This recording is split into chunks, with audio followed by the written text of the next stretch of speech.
All right, let's get right into it. We're about to break down one of the most solid, compelling, and just plain baffling UFO cases on record, the Berkshire County incident of 1969.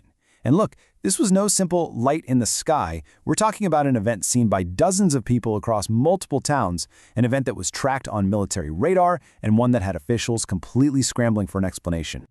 I mean, that quote really says it all, doesn't it? It gets right to the core of this whole thing. An object moving with what seemed like intelligent control, pulling off maneuvers that were, and frankly still are, completely impossible for any aircraft we know of. It's that fundamental weirdness that has kept this mystery alive for over 50 years. So let's go back, let's paint a picture of that night. What exactly was happening in the skies over Massachusetts that made so many people stop what they were doing and just stare upwards in total disbelief? What's so wild is how the story builds and how consistent it is. Around 9 p.m., the first calls start coming in. Just a strange light rising slowly. But by 9:30, it gets way more specific. The object is just hanging there, dead silent. And then bam!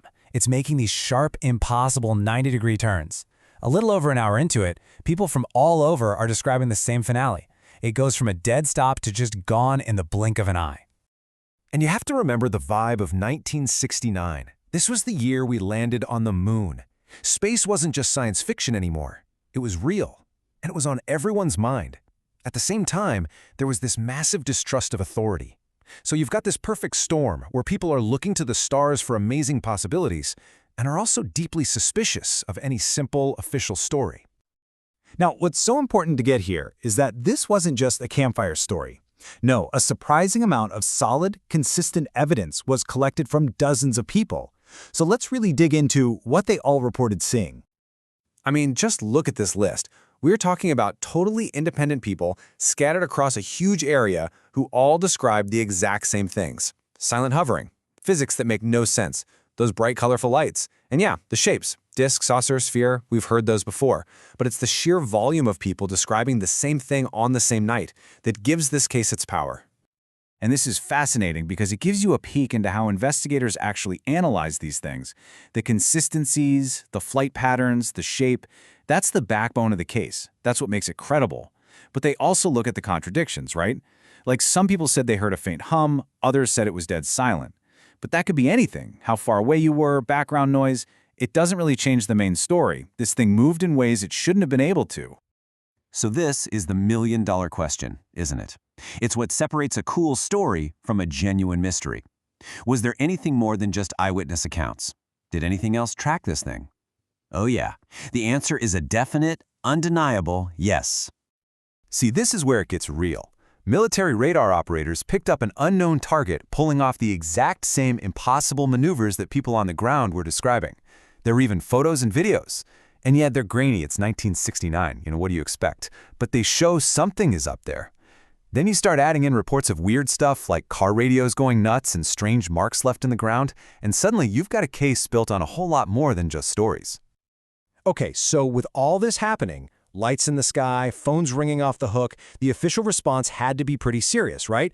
So how did everyone from the local cops to the U.S. Air Force handle what was going on? Well, it looks like it went right up the ladder. It starts with local police getting swamped with calls, they kick it up the chain to the nearby military bases, and then, finally, the big guns get called in, the Air Force's own investigation team, Project Blue Book. This just shows you right from the start, this was treated as a serious, multi-agency event. But here is where it gets really telling. This is what was being said behind closed doors. This quote from a memo we can now see shows that internally, they were logging anomalous activity and unidentified aerial objects. That's government speak for, we have absolutely no clue what this is. They were stumped. And that cautious, serious tone is a whole world away from what they ended up telling the public. Because what did they tell everyone publicly? Basically, nothing. The official line was a vague mishmash of excuses. Maybe it was weird weather, or people just misidentified a plane or a weather balloon. They never gave a real answer, just left the case unresolved. And of course, that just poured gasoline on the fire of speculation that the government knew way more than it was letting on. So, if the official story was a dead end, where does that leave us? Well, over the decades, the search for an explanation has really settled into three main camps, three competing theories for what happened that night. So let's break them down. First, you've got your conventional theory, a secret military plane, or maybe some rare natural phenomenon like ball lightning. The problem? No plane in 1969, secret or not, could move like that. Then you've got the extraterrestrial theory. The logic is simple. The flight patterns are so advanced, they must be non-human.